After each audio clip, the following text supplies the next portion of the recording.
foundation stone was laid by former dictator Idi Amin.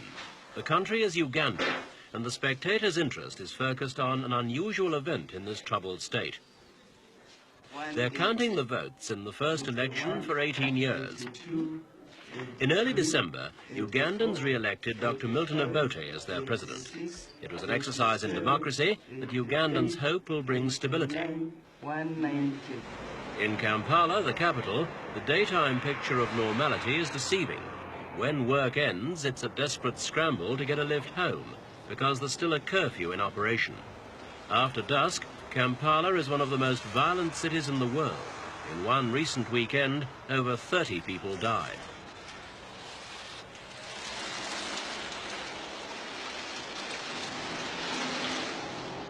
The beaten and the battered are taken to Kampala's Mulago hospital, but its medical facilities show the extent of Uganda's internal collapse.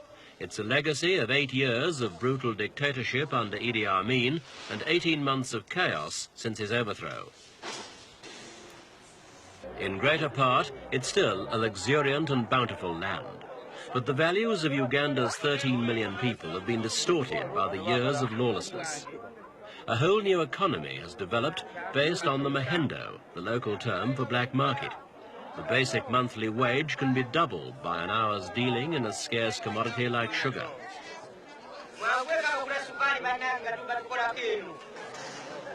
The breakdown in the country's communications has meant that imported goods like petrol are in short supply. Ugandans queue for hours for a few precious gallons. The country is barely ticking over. For all its potential wealth, Uganda can't get coffee, tea, sugar or minerals to the world markets.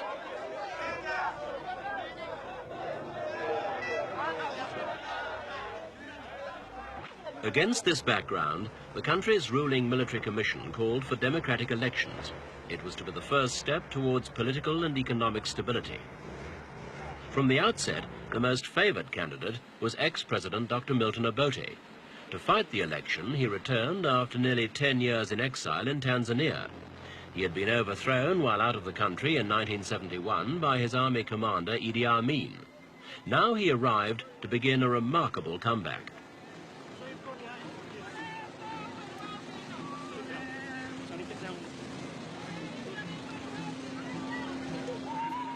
His arrival was emotional and impressively orchestrated.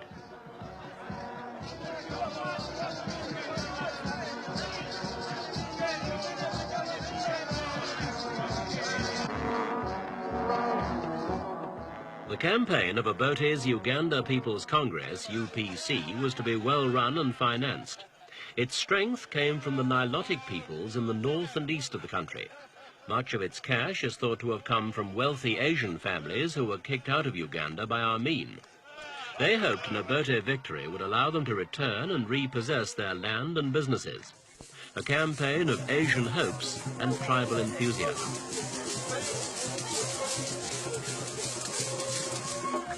The UPC campaigned hard. Dr. Obote had a lot to live down. His method of ruling between 1962 and 1971 was increasingly resented by important groups of Ugandans. He earned the enmity of the 3 million Baganda by sending their chief ruler into exile. He then suspended the country's constitution and turned Uganda into a one-party state. According to his party's highly effective propaganda machine, Dr. Obote has been chastened by nearly a decade in exile. During this campaign, he preached reconciliation and reconstruction. His party's manifesto was moderate. This time, he promised to stick to the democratic process. The Baganda remained distrustful. Fists were waved at Obote's election cavalcade. They feared his return would lead once more to autocratic, military-backed government. The main opposing party to the UPC was led by Paul Semogerere.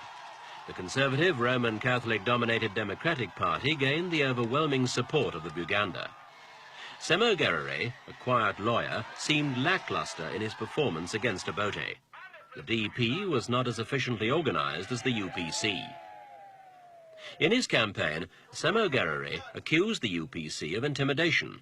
In the north, 17 UPC men had been elected unopposed. The DP claimed their candidates had been prevented from registering. The DP was clean, but they claimed the UPC was trying to win by fraud and intimidation. The role of the army was crucial. Believed to be behind Obote, it was also responsible for imposing law and order so Ugandans could vote peacefully.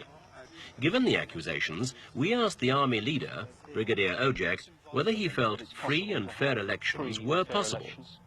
There are Commonwealth observers in Uganda today. You may as well ask them that question. But do you think there are 60 of them Commonwealth observers? Why don't you ask them? Well, do you think they'll be free and fair? I think so. Do you think there'll be no intimidation? No, I don't. Brigadier, thank you.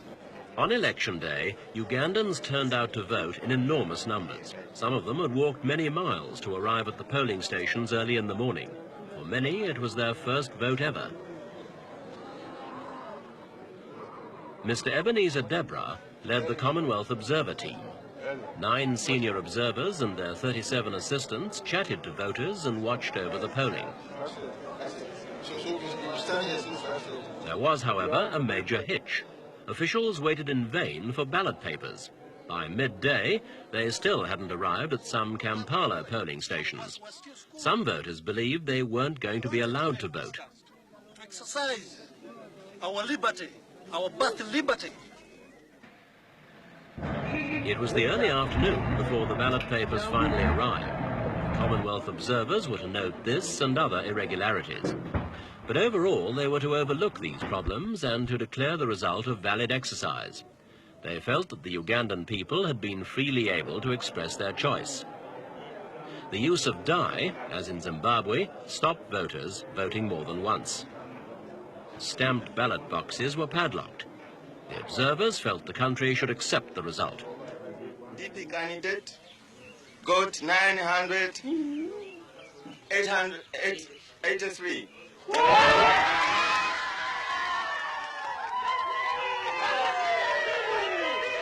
The votes had been counted with painstaking precision in the back rooms of polling stations up and down the country.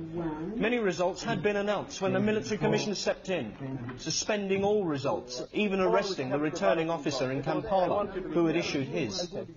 During the night, Paul Mwanga, chairman of the military commission, and Obote made endless calls around the country to check the results for themselves. Mwanga was not mincing his words. He said he would vet every result in every constituency himself. In effect, that the military commission would decide. They're old friends, Mwanga and Obote, and they shared elation when they came to their verdict. That verdict was a narrow victory for Obote. Everyone joined in, although the army commander, David Ojok, looked subdued. He fears trouble ahead. There's no champagne in Kampala, so it had to be sparkling wine. How could Obote possibly bring the country together now after an election like this? We have a very positive policy on the matters of healing the wounds of Uganda, the policy of reconciliation, the policy of no revenge. And if the losers accept democracy, I hope they will accept the result of the election. At night, heavy gunfire echoed around Kampala.